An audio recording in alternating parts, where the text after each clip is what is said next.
if I can find my way out.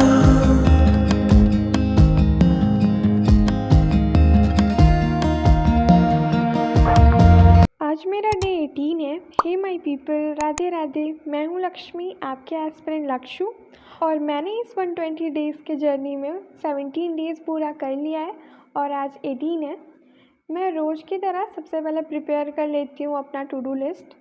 मुझे अपना syllabus complete करना है जल्दी से जल्दी, तो मैं ये सोचकर अपना टू डू लिस्ट बनाती हूँ सारे सब्जेक्ट्स को कवर करूँ।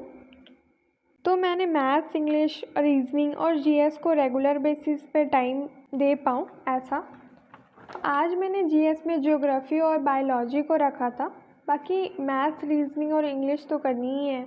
मैं बहुत टाइम से वोकैब को टाल रही थी, तो आज इसे भी मैंने रखा है अपने टू डू लिस्ट में। बस शुरुआत करने की देरी थी, अब इसे तो रेगुलर ही करना है।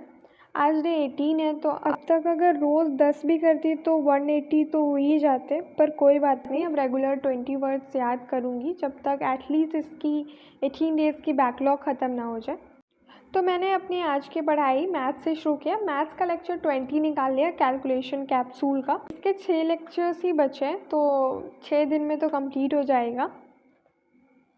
मैं मैथ्स का लेक्चर कंप्लीट करने के बाद बायोलॉजी निकाल लेती हूँ। बायोलॉजी में मेरा प्लांट न्यूट्रिशन चल रहा है, तो मैं उसका लेक्चर 4 निकाल लेती हूँ। मुझे बायोलॉजी करना बहुत अच्छा लगता है। मैथ्स और बायोलॉजी मुझे दोनों ही पसंद है, पर मैंने 12th में पीसीएम लिया था। मैथ्स थी मेरी, मैथ्स भी पसंद है और बायोलॉजी भी। पीसीएम भी नहीं ले पाती मैं, इसे कंप्लीट नहीं कर पाती, तो मैंने पीसीएम लिया था। बायोलॉजी कंप्लीट करने के बाद मैं आज शुरू करती हूँ ज्योग्राफी में मैं लेक्चर 1 कर रही थी। आज सर एटमॉस्फेयर टॉपिक पढ़ा रहे थे। इसका लेक्चर मैं शाम को कर रही थी, तो शाम तो ऑलरेडी थी, तो हमारा खाना बनाने का टाइम हो जाता है। फिर मैं और मेरी बहन चले जाते हैं किचन खाना बनाने। मेरी बहन चूल्हा जलाती है और मैं आटा गूँधने लगती हूँ, क्योंकि उसे पसंद नहीं है आटा गूँधना, तो उसे चूल्हा जलाना पड़ता है और मैं आटा गूँध लेती हूँ।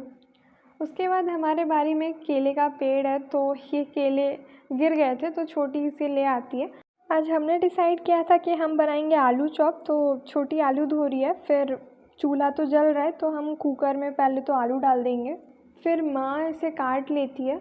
कुछ सब्जियाँ दादी को देंगे और बाकी मम्मी फ्रीज में रख लेती है। तब तक हमारा कुकर सीटी दे चुका था और हमारा आलू पक चुका है, तो हम आलू छील लेंगे। घर पे तो मैं इसे पहली बार ट्राई कर रही हूँ, मैंने तो बाहर बस खाया है। मैं पहली बार बना रही हूँ, तो मुझे लग रहा था पता नहीं कैसे बनते हैं। इसको पहले पकाया जाता है या फिर बस मतलब चोखा बनाकर बेसन में डाला जाता है। हम लोग कन्फ्यूज़ थे, तो हम लोग रेसिपी देखते हैं, तो बाकी में तो ऐसे ही बनाते हैं पहले चोखा जैसा। तो हम लोग बना रहे हैं, इसमें मसाले वगैरह सब डाल देते हैं। उसके बाद मेरे तो पूरे हाथ में ही लग जाता है इसको सौंदने में, तो मैं इसको गोल गोल से कर रही हूँ, थोड़ा सा फैला रही हूँ। बस पहला था तो बस ट्राई कर रहे थे। वैसे तो पकोड़ा बहुत बार बनाया है, पर मैंने आलू चॉप नहीं बनाया था, तो लग रहा था कितना डिफ़िकल्ट होगा, लेकिन ये तो बहुत आसान है। फिर थोड़ा बेसन बच जाता है, तो मैं प्याज काट लेती हूँ और मिर्ची का पकोड़ा बना लेती हूँ। इतने बच गए थे। बाकी रोटी तो बनाना ही नहीं पड़ा, क्योंकि सबका पेट ऑलरेडी भर चुका था। खाने वाने के बाद कुछ टाइम ब्रेक लेने के बाद मैं बैठ जाती हूँ रीजनिंग के क्वेश्चंस करने। रीजनिंग कर रही थी मैं। जब मैं लेक्चर नहीं कर पाती हूँ और अपने टू डू लिस्ट में मैं टास्क लिख देती हूँ, तो मैं उसके क्वेश्चंस कर लेती हूँ। उसके कुछ क्वेश्चंस करने के बाद मैं रिवीजन कर लेती हूँ। जो मैंने आज वोकैब में वर्ड्स देखे थे, उसको रिवाइज़ करना बहुत ज़रूरी है, क्योंकि मैं भूल जाऊँगी अगर मैं उसको नहीं पढ़ूँगी तो मैं उसको रिवाइज़ कर रही थी। और मैंने जो बायोलॉजी और जियोग्राफी में जो लेक्चर करे थे एक एक, तो उसको भी मैं 1-2 बार पलट कर देख लेती हूँ। उसके बाद आखिर में मैं अपना टू डू लिस्ट टिक करती हूँ। ये बहुत सेटिस्फाइंग टास्क होता है, मतलब अपने टास्क पूरे करने के बाद टिक करने में जो खुशी मिलती है, जो सेटिस्फैक्शन लेवल होता है। आज के मेरे सारे टास्क पूरे हो गए, बस मेरी इंग्लिश की लेक्चर नहीं हो पाई, लेकिन मैंने इंग्लिश में वोकैब किया, ग्रामर मेरी रह गई, तो वो मैं कल करूँगी। And that's all for today's video. Thank you for watching. Bye bye.